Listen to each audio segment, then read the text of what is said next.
叶君博腹诽战印当初还跑来找他讨招呢，学得真快啊。用过早餐后，穆晴和海童带着孩子们在大厅里玩。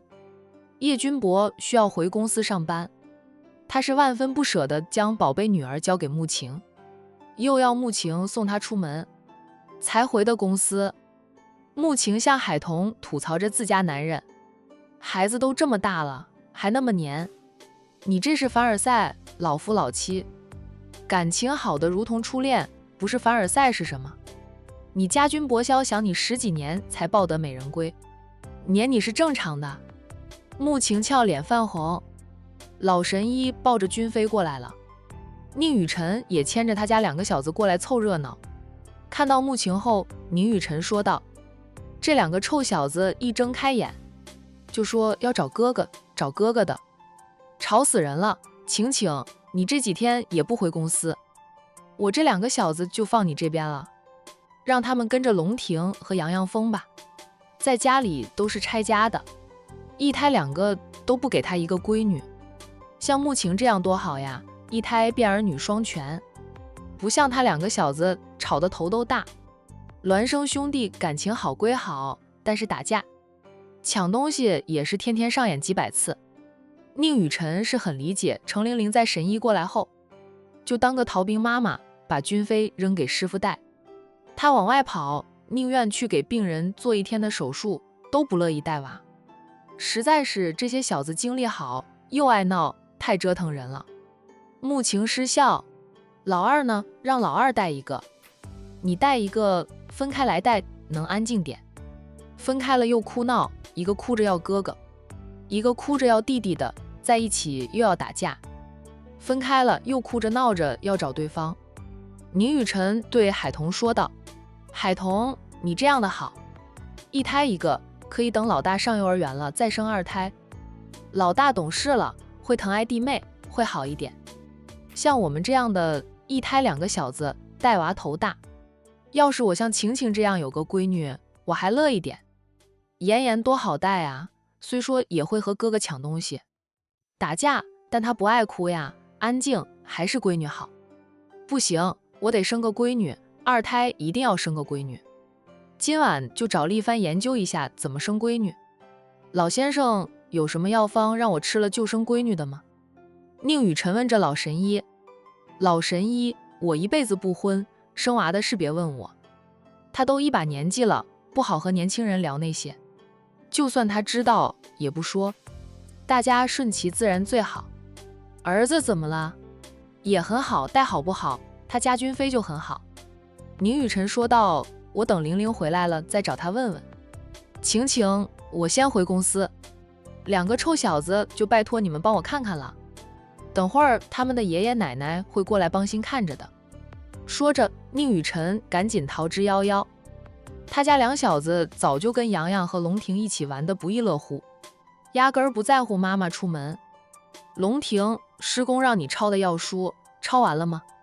神医边逗着君飞，边问着龙婷：“你师父不在家里，就师公管你的学习，玩归玩，不能荒废了学习。”他求助地看向了穆晴：“老先生，你看龙婷难得回来一趟，洋洋又在这里做客，就让他好好的玩几天，陪陪他的小伙伴，每天让他抄1页药书可以吗？让他早中午都抄1个小时。”神医恩着：“这样也可以。师公，能不能让洋洋陪着我一起抄？他又不学医，干嘛抄医术？”神医慈爱地笑道：“我不是洋洋的临时监护人，管不了洋洋，你师父不在，我倒是能临时管一管你的学习。”洋洋松口气，小姨却问他：“洋洋要不要陪龙婷每天抄一抄书，就当练练字？你们俩的记性都很好，抄的多了也能记住内容，以后对你多少都是有益处的。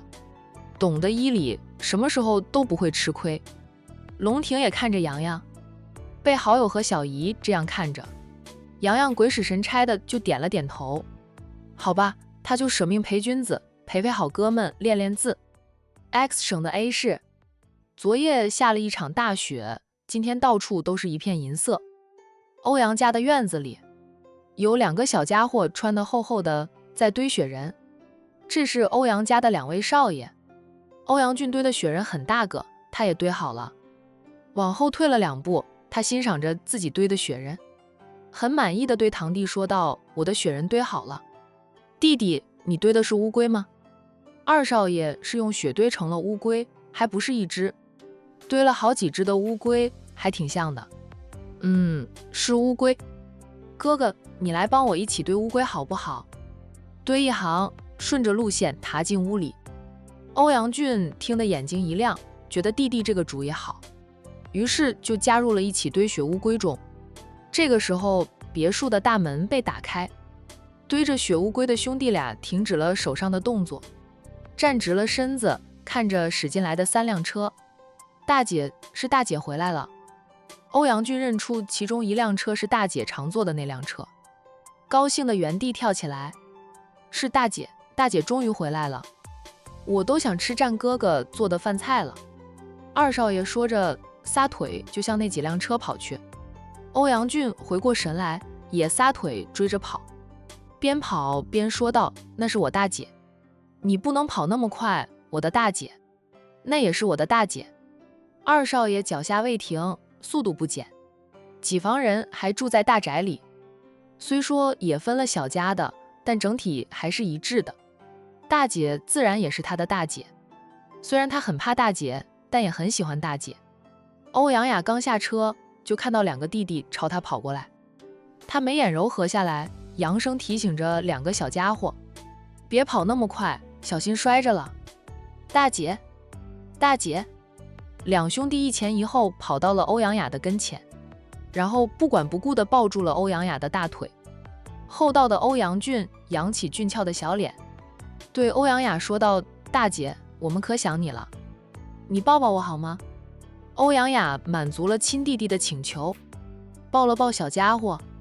看到堂弟眼巴巴的，他放下亲弟弟后，也抱了一下堂弟。兄弟俩都很开心。大姐，战远哥哥呢？他没有跟着你回来吗？他不是跟着你一起出差的吗？还没有看到战远，欧阳俊赶紧问着，担心战远被大姐辞退了。欧阳雅好笑地捏了捏弟弟的脸，说你是想大姐了，还是想战远了？大姐刚下车呢，你就问起战远了。战远从最后面那辆车上下来，恰好就听到欧阳俊问欧阳雅的话，他脸上带笑，笑着叫了欧阳俊一声：“俊少，我在这里。”欧阳俊兄弟俩循声望去，确定真的是战远。小兄弟俩立即撇下了欧阳雅，小跑着跑到战远的跟前。因为不是很熟，他们俩想让战远抱，又不好意思。战远似是看透了他们的心思似的，笑眯眯地抱起了欧阳俊，然后转圈圈，逗得欧阳俊哈哈地笑。他放下了欧阳俊后，又抱起二少爷，也是转了几圈圈，小家伙也是乐呵呵的。欧阳雅站在原地看着战远和2个弟弟的互动，他倒是会哄孩子。2个弟弟跟战远不算熟，毕竟战远应聘上他的厨师时间并不长，就跟着他出差了。但是他凭着他俊美的五官、精湛的厨艺，成功的让他的2个弟弟成了他的小迷弟。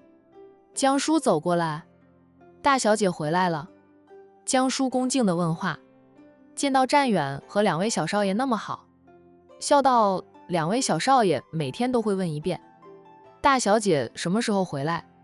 我还以为他们惦记着大小姐呢，现在看来他们是惦记着战远做的饭菜。”欧阳雅淡淡的道：“他的厨艺是很不错，我到现在还没有吃腻他做的饭菜，2小只嘴巴没那么挑，吃过他做的饭菜会着迷很正常，连他都还抵挡不住战远的厨艺呢。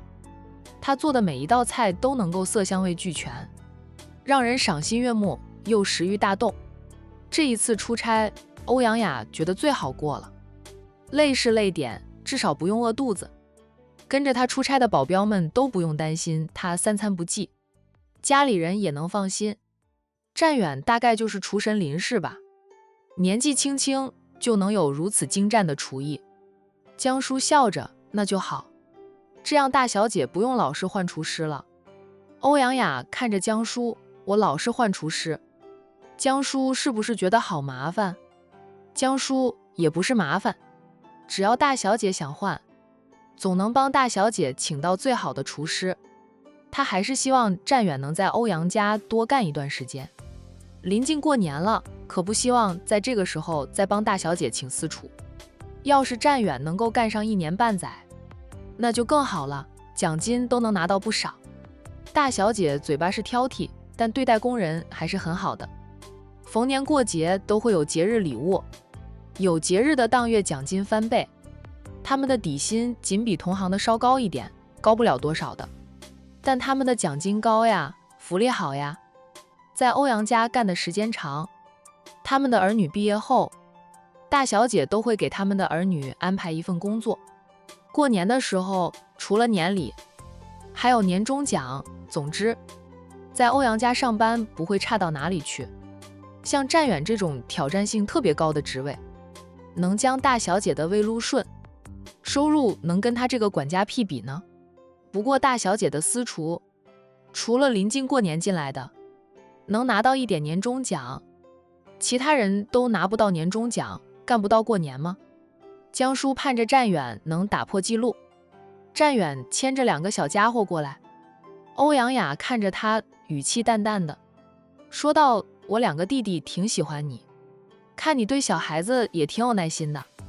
我家里兄弟多，我最小的堂弟还是个高中生，明年6月才能毕业，我比他大很多。在家里的时候，经常带着小堂弟，就喜欢小孩子。我嫂子的外甥也经常过来，那孩子俊俏可爱又懂事，嘴巴甜得很，我们大家都很喜欢他。接触小孩子多了，知道怎么哄孩子。”欧阳雅有点意外地道：“你还经常帮你大嫂带外甥吗？”他虽说是他的私厨，但他在管城那边有他自己的事业，以为他平时很忙的，没想到他还会帮忙带娃。要是自家侄儿还说得过去，带的却是他大嫂的外甥，也不经常，家里人多，洋洋过来一趟，长辈们都抢着带他。我就是逗逗他玩。战远答道：“我跟大小姐说过的，我家里兄弟多，我爸兄弟几个虽说分开住，不过住的都不远的，几家人经常聚在一起吃吃喝喝，很热闹，就和大小姐家里一样。欧阳家的家庭气氛也不错，以长房为尊，然后其他几房人都辅助着长房，遇到大事也是以长房的决定为主，叔侄兄弟间不争不吵的，很是和睦。这样的家风到作战家差不多，也能看出欧阳雅之家有方。现在欧阳家都是欧阳雅和欧阳婷说了算，欧阳雅是长姐，欧阳婷很多时候都是听姐姐的。”欧阳雅说道：“那你家的家风不错啊，原生家庭不错，再配上战远的优秀，战远的确是个不错的男人。大小姐，屋外风大，进屋里再说吧。”江叔恭敬地道。欧阳雅示意2个弟弟过来，他牵着2个弟弟的手进屋里去，战远则帮着保镖把欧阳雅的行李搬进屋里去，然后他一头扎进了厨房。“阿雅回来了。”欧阳太太笑着迎过来。“妈。”欧阳雅叫了母亲一声，不见父亲在屋里，随口问了句：“我爸不在家里，在你二叔家里下棋呢，他不知道你今天回来。”欧阳雅出差会说一声，回来时有时候会说，有时候不说，直接就回来了。就是这样，欧阳俊兄弟俩看到长姐出差归来才会特别开心，因为是惊喜。“我去叫你爸回来。”欧阳太太说着就要出屋。“妈，不用了，我又不是客人，我是回家，我爸在二叔家里下棋，就让他下棋，到饭点了，我爸就会回来的了。”欧阳雅叫住了母亲，不让母亲过去打断父亲和二叔下棋。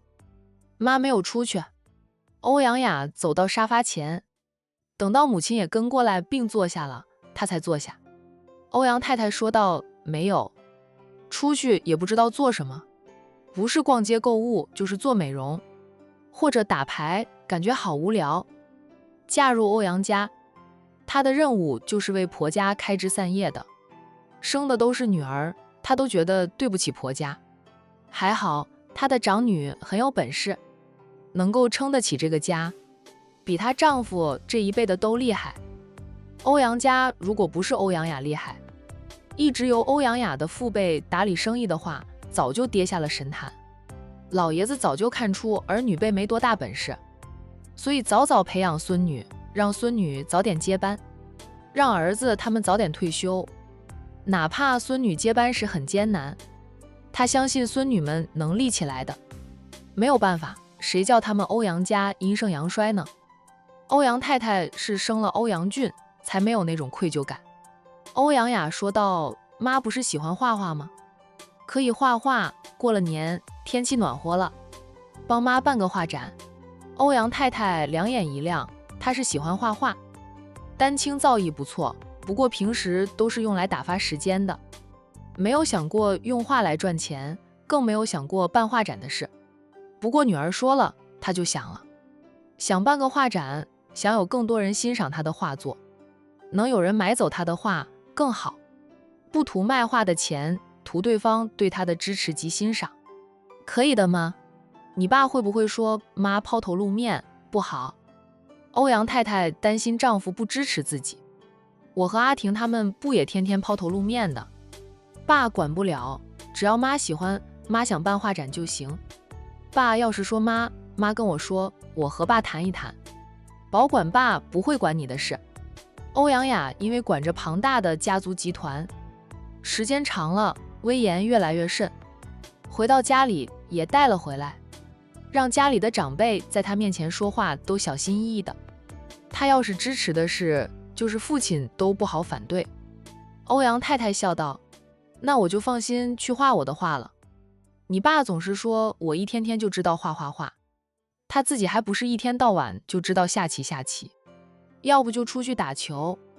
夫妻俩感情很好，但彼此的爱好不一样，有时候会彼此都看不惯对方，就会说上几句，倒是不会吵架。”欧阳雅温和地道：“你和我爸，还有我叔婶他们都是退休在家的，除了管一管阿俊他们的学习，其他的事都不用操心，想做什么就做什么，只管开心就行。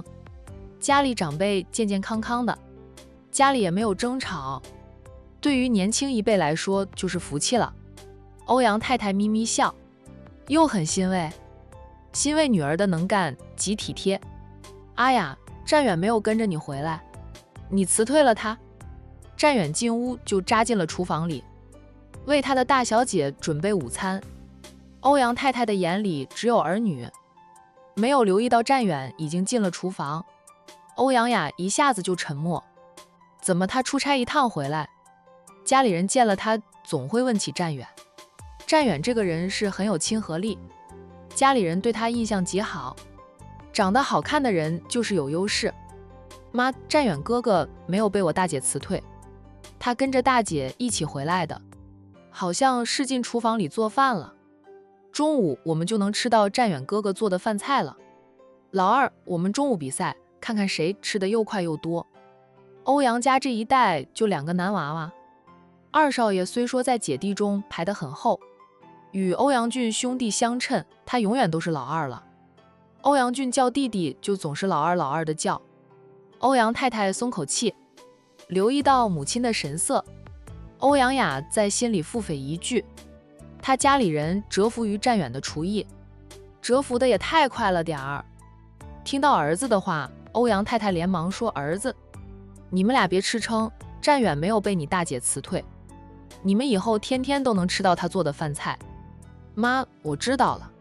欧阳俊应着，2个小皮猴也坐不住，很快就站起来，对大姐说道：“大姐，我和老二出去堆雪乌龟，老二的雪乌龟堆得真像，我要堆得比他的更好。”欧阳雅温和地道：“去吧，要是觉得太冷就回来。”知道了。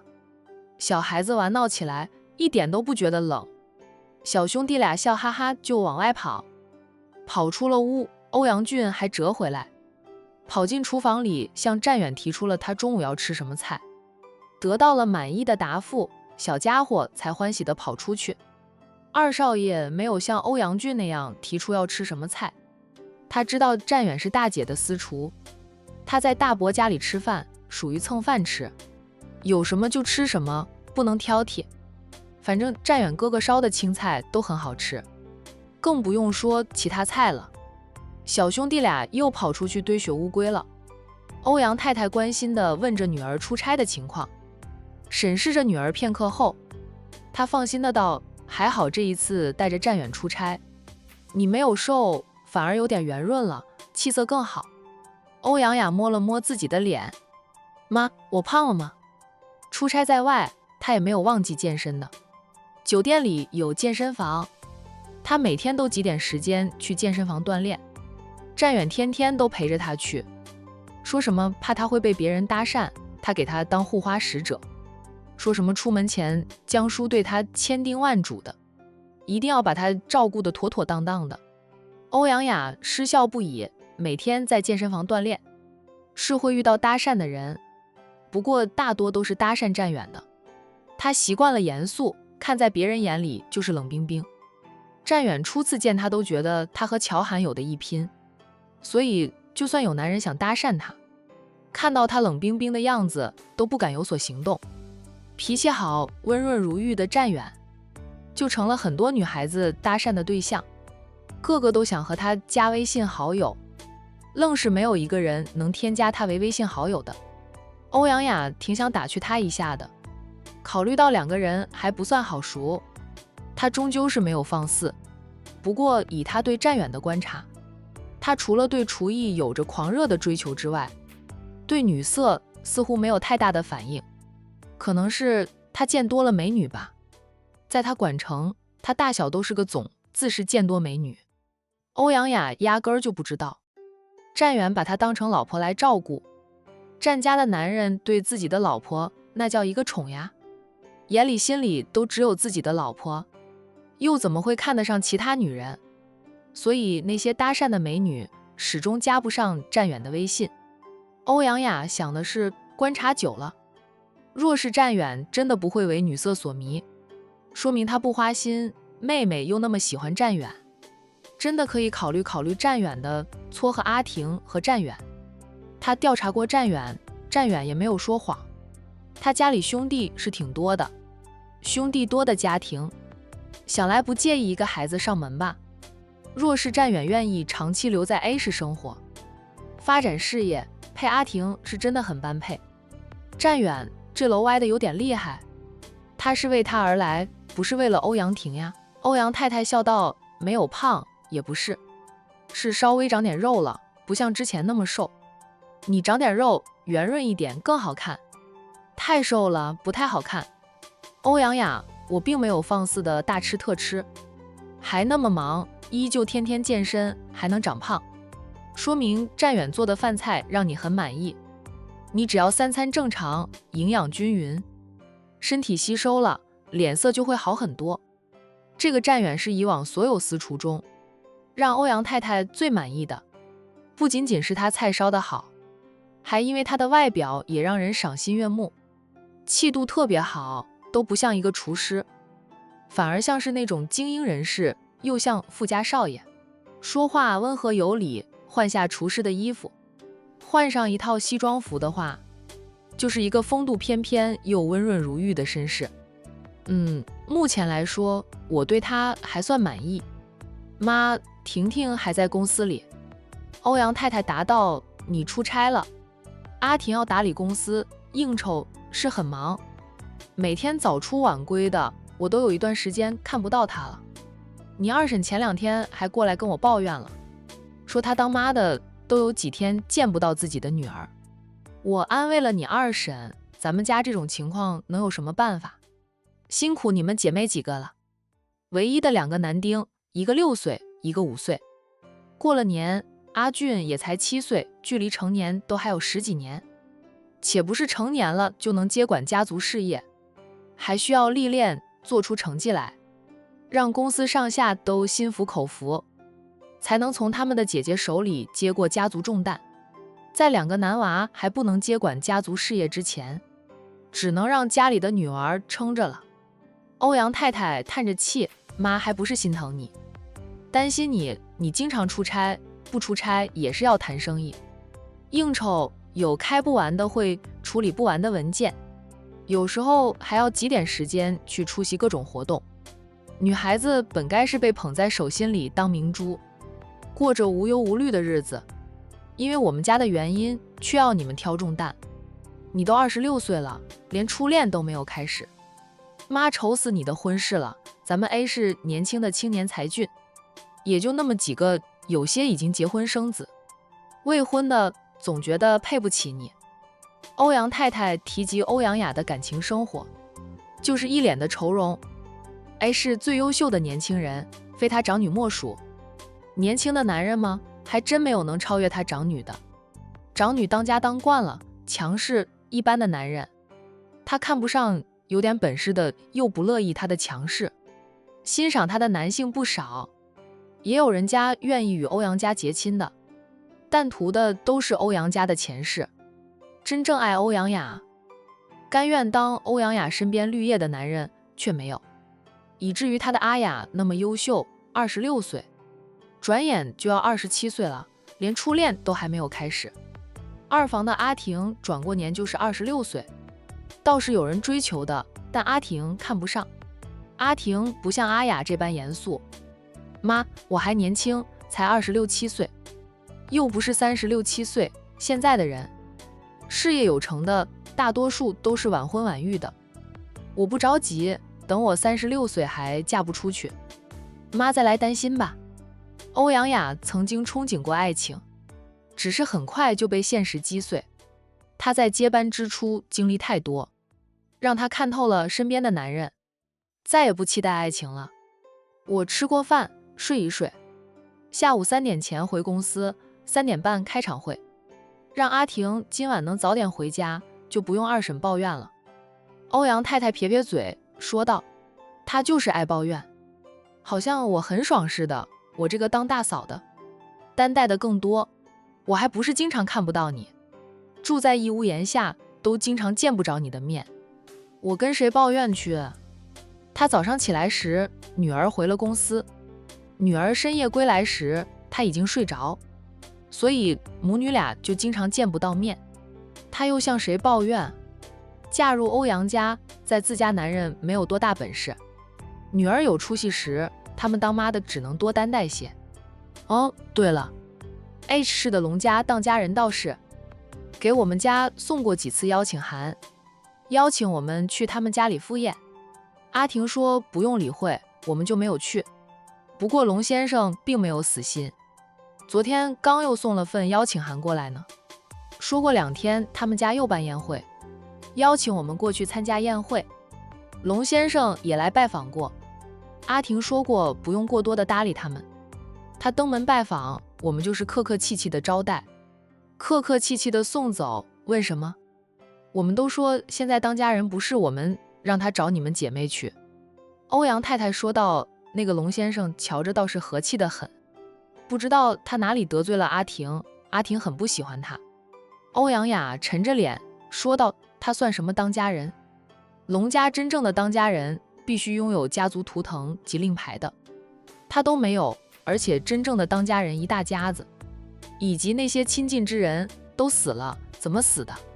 他不过是个代理家主，龙氏家族里的精英，他都没有权利去调动，打理着龙氏的所有生意又如何？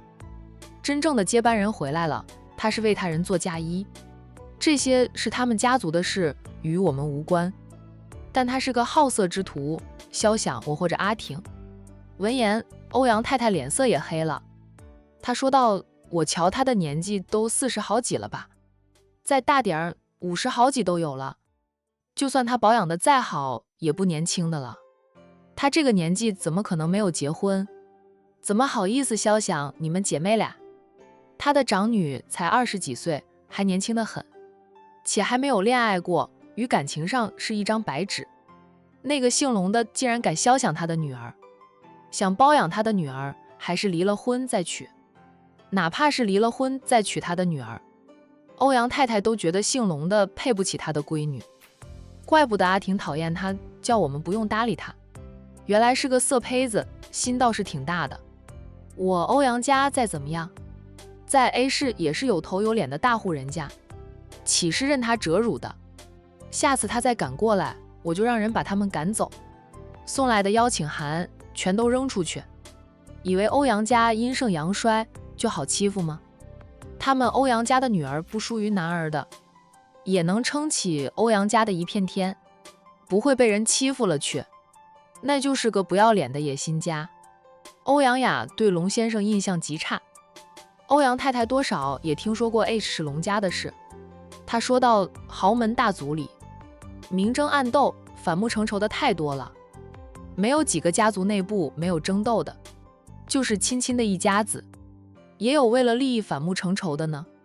欧阳雅说到，我出差的时候，听到江城那边的凤氏家族最近也闹得厉害，是上一任家主的后代和现任家主再争家主之位，还说上任家主是被现任家主害死的。谁知道真相是什么？总之闹得很厉害，我听到了不少风雨。管别人家怎么样，我们家要和和睦睦的，不要像别人家那样闹得分裂就行。哎呀，咱们要放宽心，不必去计较太多。越喜欢计较，越容易闹矛盾的，都是一家人。大家都好，不是更好吗？咱们家男丁少，更要团结。要是内部都争都斗，我们的对手敌人得偷笑了。他们都不用出手，就等着我们自己人斗倒自己人，然后外面的人反而捡了便宜。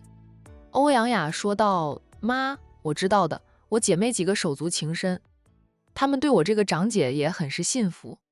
叔婶他们也都是明事理的人，以后我们姐妹几个嫁人，挑男人也会挑个好的，不会挑那种为了我们家的家产而来的凤凰男。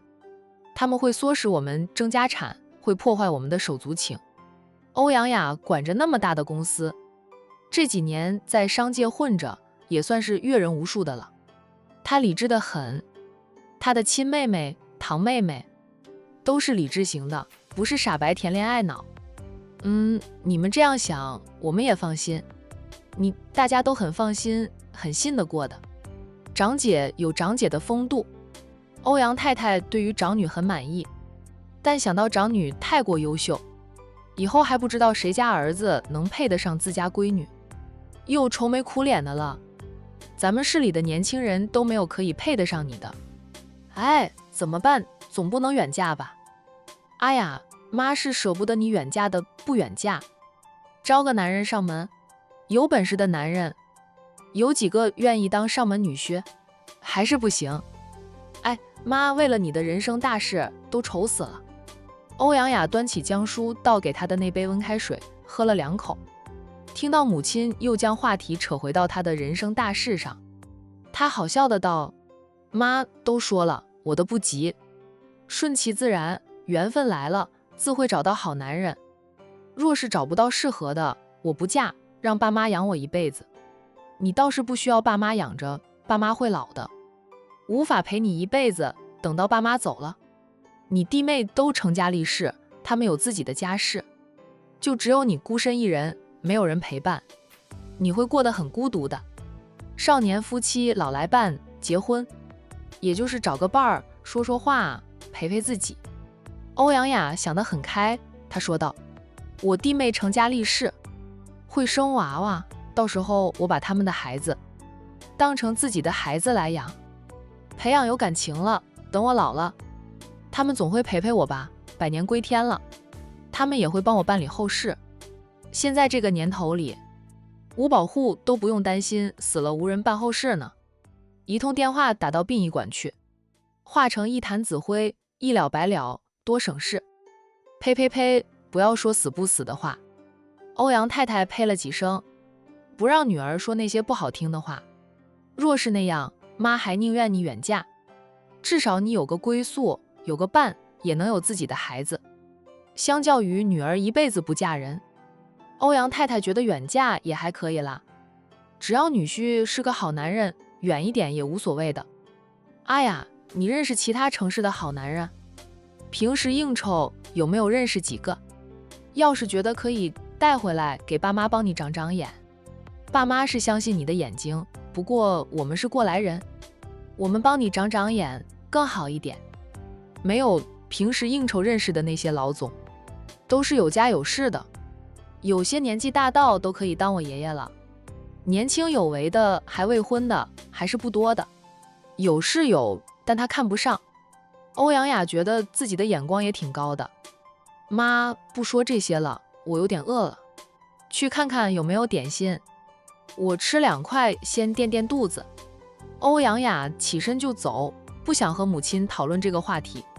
欧阳太太说道：战远跟着你出差，家里的点心都是点心师做的，他做的点心你嫌太甜不喜欢吃，但他们喜欢吃点心师做的点心，只有长女嘴巴挑不爱吃。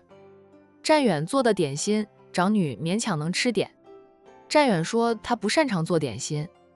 欧阳太太尝过战远做的点心，甜度没有点心师做的那么甜，松软度倒是比点心师更好一点。